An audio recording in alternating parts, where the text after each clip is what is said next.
Praise the Lord, friend. I'm glad you clicked to watch this message.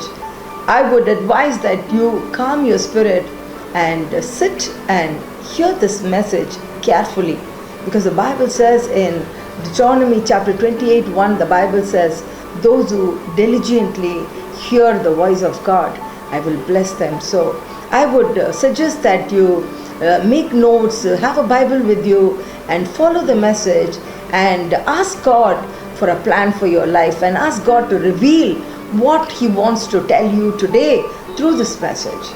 God bless you. Praise the Lord. To know the will of God, turn the Bible with me to Psalm 25 and all the 22 scriptures are really very good for this particular subject, but I'll just take this one verse, verse 4. Make me to know your ways, O Lord, teach me your paths. And verse 5 it says, lead me in your truth and teach me, for you are the God of my salvation. For you I wait all day long. Hallelujah.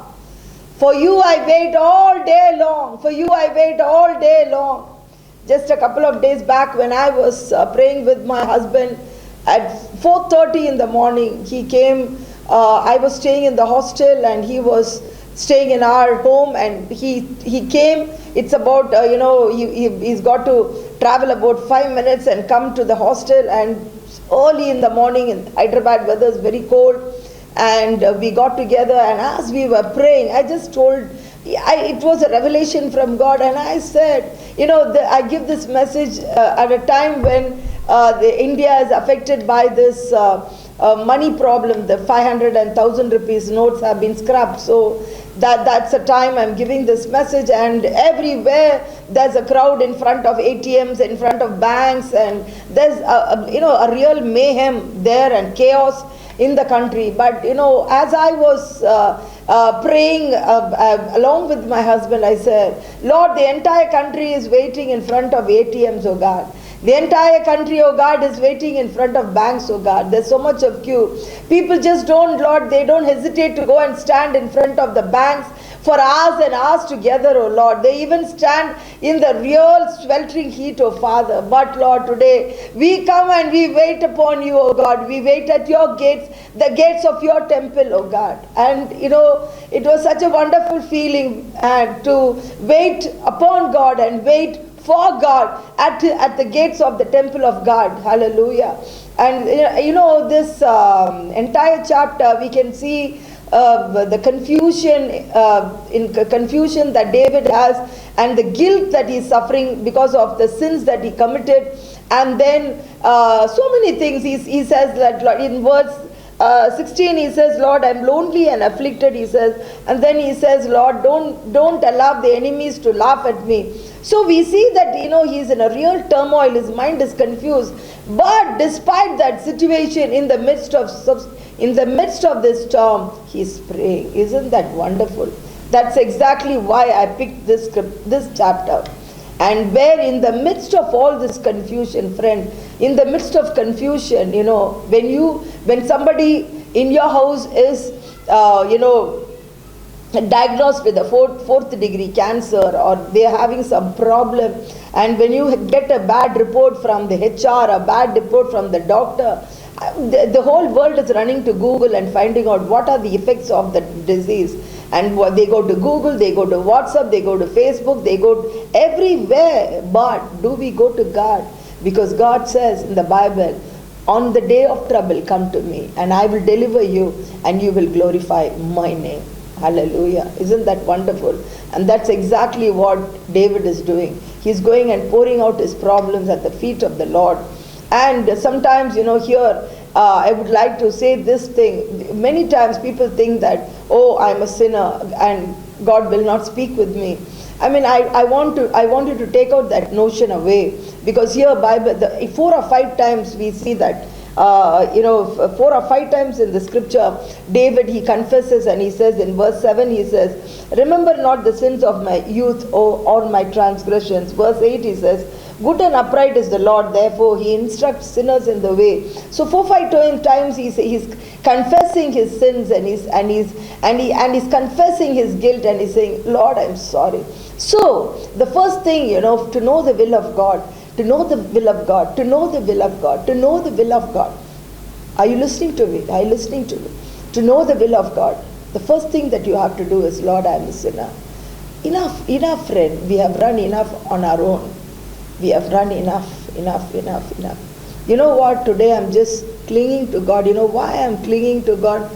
You know, the young people, from the beginning, God has been using me in the youth ministry, and the youngsters watch me and my passionate love for God, and they wonder, how can she be on fire and so passionate for so many years? And my children are also watching that. In fact, my fire and my passion and my love for God has been growing with all these years. You know why? Because, you know, I have suffered without Him. I have suffered without the will of God. I have suffered without God in my life, and I just cannot afford to lose Him. So that's why I'm clinging to Him. And I think that's exactly why David is clinging to God also. Friend, where else can we go? So to know, we need to know the will of God. Sometimes, you know, we are just so arrogant, and we calculate our life, and we calculate everything according to the worldly way. You know, sometimes when you see your next door neighbor making a lot of money, he's in the ship. Now you say, I'm going to also make my son as a marine engineer. Then you see some software engineer, then you watch their house, they are buying one gadget after another, they are buying car, they are buying a house, and you see them wearing a lot of gold, and their children are software engineers, and then you want to become a software engineer. I mean, that don't calculate things like that. He is Jehovah Jireh, and He's your provider, and let everything be according to the will of God. Okay, so I just want to say here, David says, who will God make His will known to? You know, how do I know, sister? First thing, as I said, you have to confess your sins. You have to confess your sins, and you have to say, Lord, I surrender my life to You. And then the Bible says you need to have the fear of God. God will just not, you know, reveal His will to everybody. I mean, you should have a pure heart. And pure heart means, you know what, not that you have to be a saint, you have to be a monk, and you have to become a nun or a priest. Not like that. It's not like that. It's, you know, God, Lord, I want to be Your child, Lord. I love You, Lord. Father, cleanse me, Lord. Father, cleanse me. Lord, the Bible says in John 5, He says, 15, God says, abide in me.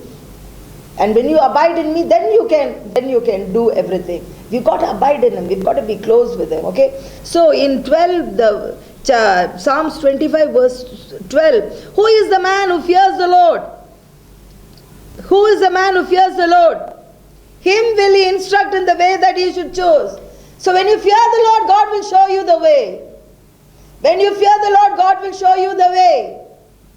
I was just going to office. I was working in a multinational bank, and on my way to the bank, when I was standing at the traffic signal, I was wearing my helmet. I was on the scooter, and very clearly God said, I don't know how many of you all will believe, God said, you've got to resign your job today.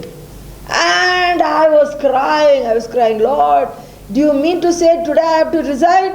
My son was 4 years old, and my daughter was around 9 years old that time. My son was in the UKG, upper kindergarten, and my daughter was, she was in the, 8th or 9th standard. And God said, you have to resign, you have to resign, you have to resign. And straight away I went to the washroom and I was crying. And then I had a vision of elderly people being, behind bars and with an empty look on their faces. God was showing all the elderly people in my family, all who were almost in the verge of, they were old and they were not saved. So those kind of people God showed me, and God said, and God was cheering my heart. And immediately I went to my officer who I was reporting to, and I said, I want to resign. So then the process took some few months because they did not accept my resignation, and they said, please, you just think over, because I was in an officer's cadre. I was in an officer's position, and they said, you cannot get a job in a multinational bank like this. and you have 2 children, think over. But again, I fasted and I prayed, and God, very clearly, God revealed His will, and He said, you have to resign. So I'm speaking to someone out there. I'm speaking to someone out there who's seeking the will of God for ministry. Do I have to resign my job and go for ministry? And what is God's will? And somehow you have clicked this message and you are watching. When God revealed to me during and God gave me those visions, I did not become emotional and immediately I did not submit the resignation, my friend. It was I had been fasting and praying much before that. I had been fasting from 2000 to 2004. I have been fasting and praying, and this vision I got and during December 2003. So it was not that it was a sudden vision. It was prayer of 4 years. I was asking for God's will. God, when is the time that I have to resign my job and join the vineyard to serve you as a missionary, oh God? So it was not an emotional decision. And as a husband and wife, we had the habit of fasting and praying along with my family. We fast and pray once a week regularly. Then once a month we do Esther fasting without food and water. I mean, fasting and prayer is very important to start with for ministry. You have to have self-control. You have to control your mind, body, and everything. You've got to bring it under control in order to serve God, which is the most important thing. First, all this discipline has to be done before we really get into the warfield of ministry. And then God very clearly, after that, again I went on a 1-week fast. When my boss in the bank, he said, go and think over, take a week holiday and go and think over. So I prayed, fasted and prayed for a week. And we were in Chennai that time. I went to the New Life Assembly of God Church in Saidapet, Chennai. I went there and I did not sit it was during the week I went, friend. I went and I sat under the staircase where there are, prayer places there. In people who had gone to NLAG, they know it's a real church of prayer, and they encourage people who come to pray the whole day from morning 10 o'clock to evening 5 o'clock. I sat there and I prayed for 1 week. On Saturday, God again, He confirmed to me that I have to resign. So it was like this, out of lot of hard prayer, out of fasting. Through all this, God revealed His will, and there was no turning back, friend. After that, there had been many decisions made in our life, where when we relocated our ministry from Chennai to Hyderabad, it was a big move. When my child had finished her inter-college, she finished her +2, and my son had finished his 4th standard, and a decision had to be made for her college admission, and that was the time I moved from state to state. But I had a clear indication from God. Hallelujah. So, knowing the will of God, when the question that Paul asked God was, on the road he asked, he said, who are you, Lord? And what do you want me to do? And when that question is, what do you want me to do, Lord? When you ask that question, Lord, what do you want me to do? What is your will for my life? When you ask that question, God will reveal His will. What is your will for my life, O God? He asked and He said, you go. In Acts 9, we read the entire chapter, we see that He says, you go inside, you go to Damascus, and I will reveal my plan to you. So, it was the blueprint for his life was not given the moment he heard the voice of God. He saw the flash of light from heaven. He heard the voice of God, but the blueprint, the agenda was not given to him immediately.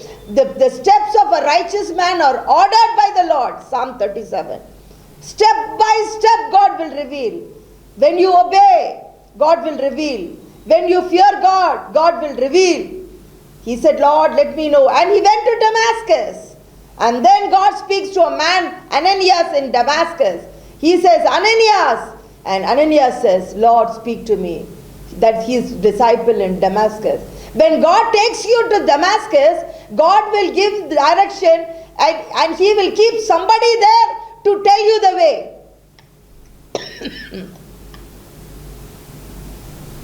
Just pause and think, okay? Pause now. Let this sink into your heart. If God tells you, go to America, go there, there will be somebody there, God's disciple there, to show you the way.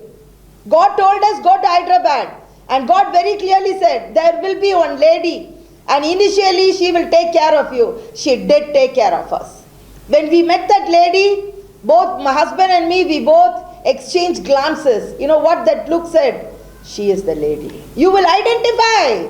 She is the lady. Other family members will not know, because you have heard from God, because you are following the will of God. They will not understand, but you will know, this is what has God planned for me. If God tells you go to Bihar, if God tells you go to Jammu and Kashmir, if God tells you go to Jharkhand, go. Somebody, and Ananias will be there in Jharkhand, and Ananias will be there in Jammu and Kashmir, and Ananias will be there in Bihar to help you. Why did God reveal himself near Damascus? Because Ananias was there in Damascus. God tells Paul, go to Damascus.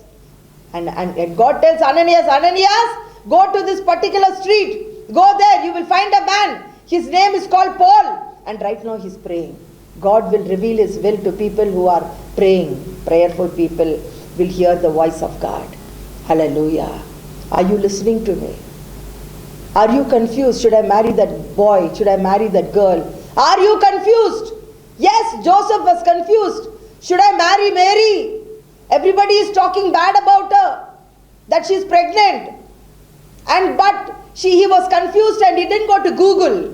He didn't call and speak to his friend and say, what should I do? He didn't do that. He went to God. He prayed. And in the dream, we read that in Matthew chapter 1 verse 19-20. In the dream, in Matthew, the angel speaks and says, Joseph, don't think bad about Mary. You marry her. She's a good girl.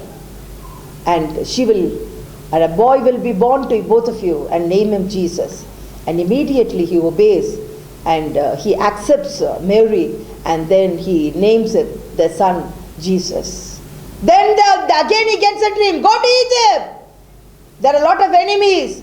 Midnight, he takes his wife and the little baby Jesus, and they go to Egypt. The tough journey. When you are following God, does not mean that it is going to be comfortable. It is going to be convenient. It is going to be cushy. It is going to be all hunky-dory. No. There are times when you follow God, you will not have money to eat the next food. You may not have clothes to wear. You may not have friends with you. But the good news is, God will be there in the journey with you.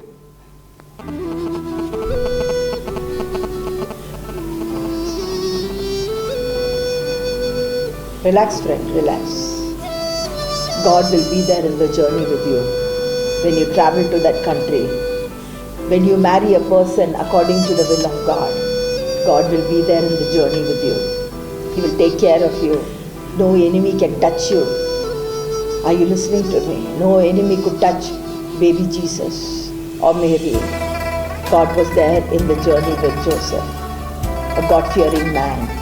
We need such daddies in our homes. We need daddies like Abraham, who followed the will of God no matter what. We need people like Paul, who obeyed God despite the terrible past, the terrible wicked past that he had. He buried everything and he followed God. To know the will of God, friend, it's not going to be easy. You got to be a disciple to carry the cross and follow him. But I want to tell you something. After tasting the goodness of God all these years, you will be the head and not the tail. You will be above and not beneath. You will be like a well-watered plant. You will give forth fruits, beautiful, abundant fruits in all seasons. People may be standing in front of ATMs and in front of banks. They may be running here and there. But as you wait upon God, God the provider will provide everything for you. God bless you.